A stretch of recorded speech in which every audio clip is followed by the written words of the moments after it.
Hi, welcome to Guitar Merch. In one of our previous videos, we talked about how to play in worship, and we introduced 4 common shapes in a particular area, right? And how we can use these shapes to play simple lines and to even create different colors. So if you have not watched that video, feel free to click here right now and watch this video first before we proceed on to this new video. Alright, now today we want to talk a little bit more how we can do our rhythms in worship, okay? And at the same time, I want to introduce another 4 new shapes that can make your playing easier. Okay, most of the time when it comes to rhythm in worship, we tend to play probably normal chords, or we tend to play power chords.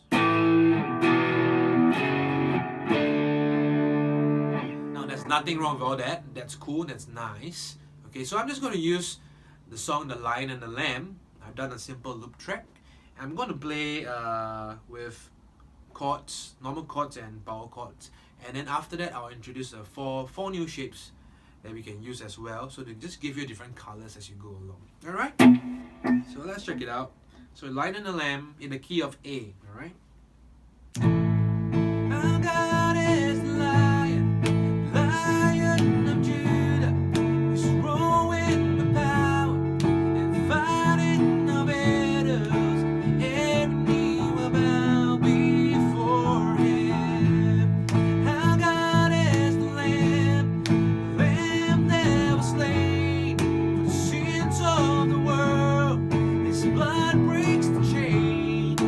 Every knee will bow before the Lion and the Lamb. Every knee will bow. Normal chord.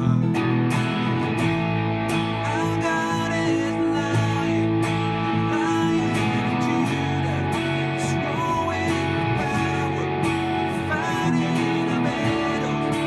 Every knee will bow before him.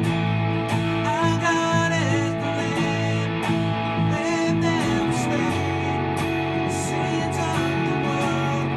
His blood breaks the chain. Every knee will bow before the Lion and the Lamb. Every knee.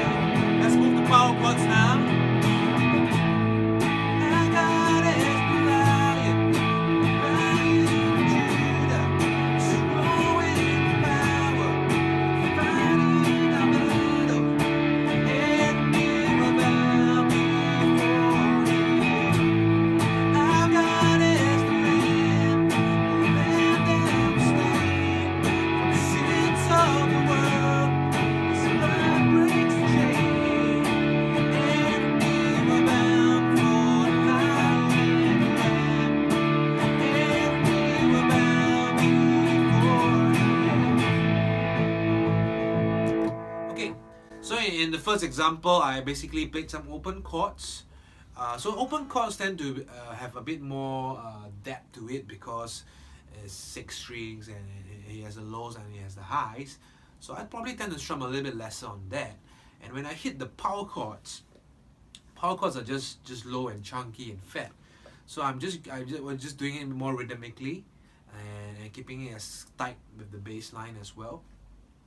So 2 different methods, using the open chords and as well as the normal power chords that we always play. But learn to control your strumming so that it doesn't clash too much with the acoustic guitar or even the hi-hat of the drums. Okay, now I'm going to introduce to you another 4 shapes now. So these 4 shapes are very powerful, and I use it a lot rhythmically when I'm playing in worship. Okay, so let's talk about it right now. So these 4 shapes can be found in the second position of your major scale. So if you have no idea what second position, just very simple. We just move from A note, we just plus 2 frets. You go 1 and 2. Alright? Plus 2 frets from your key. So if it's A key, plus 2 frets become B. Alright? So looking at B, okay, use that as your marker, the line, very important line here. Okay? Move your first finger down to the 4th string. Okay, that which is an A note. So it's actually an octave. Alright? Now your third finger now is going to press 2 frets down, okay, on the 9th fret, 3rd string. And then your pinky finger is going to press on the 2nd string, this time round on the 10th fret. Okay, this is another power chord shape. Okay, so it's actually your 1, 5, 1. So it's like a power chord, it's like an A power chord. So I use this for my first chord of the family, which is A. Okay? Now, the next chord. Let's say if I want to move to a 6 minor.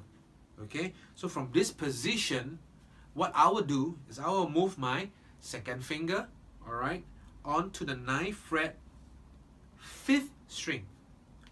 Okay, which is an F sharp minor for key of A, number 6. Okay? At the same time, I'm blocking the 4th string. So there's no sound that's going to come out. So what I'm hearing is 5th string, 3rd string, and 2nd string. The 6th and the 1st I will mute as well, so it sounds like that.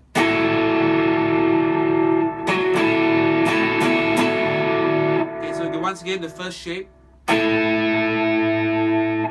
Okay, the 6 minor shape. Alright, let's go back to the first shape again. How do we move to the 4th shape now? 4th shape of the family, 4th chord family is actually D, right? So what I'm doing now, I'm removing my 3rd finger, removing it. Okay, and I'm barring down on the 4th and 3rd string using my 1st finger. So you get fret 7, fret 7, and fret 10. So check it out, the sound.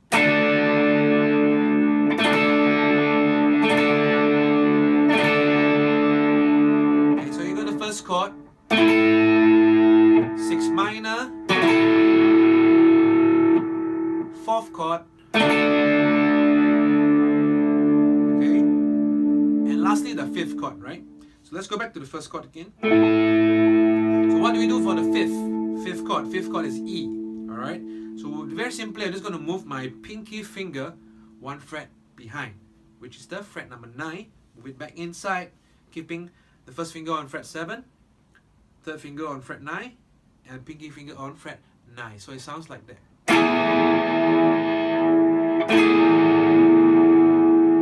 Okay, just want to make sure that every time you play these chords, all the strings that's not being played, for example the 6th, the 5th, the 1st, have to be muted. Okay, so it sounds clean. So I get my first shape, my 6 minor shape, 4th shape, and the 5th shape. Okay, so again, 4 common shapes that I don't have to move around so much. Tonality wise is very consistent.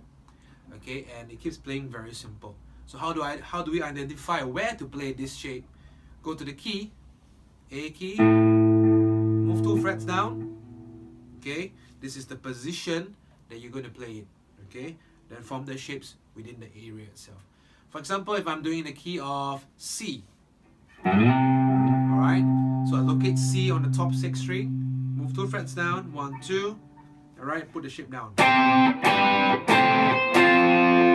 I get my 4 shapes in the key of C. Alright, so now I'm going to play Lion and Lamb again, this time round with these 4 shapes, and let's see how it sounds, okay? Alright.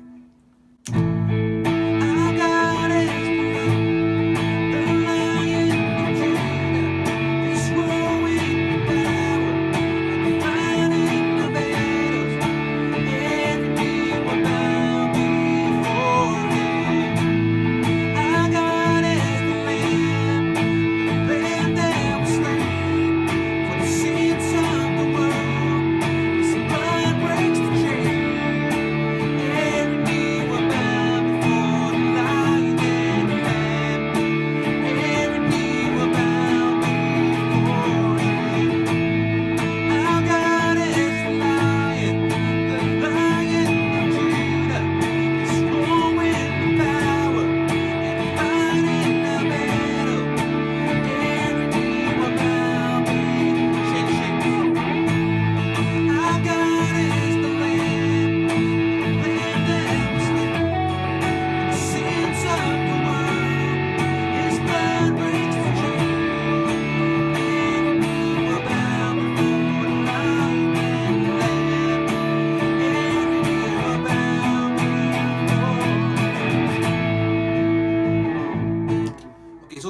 what I did, I was using these 4 new shapes for the first round, okay, and then on the second round, the second half, I actually move on to the other 4 shapes that we talked about earlier in the previous video, just giving it a different tonality.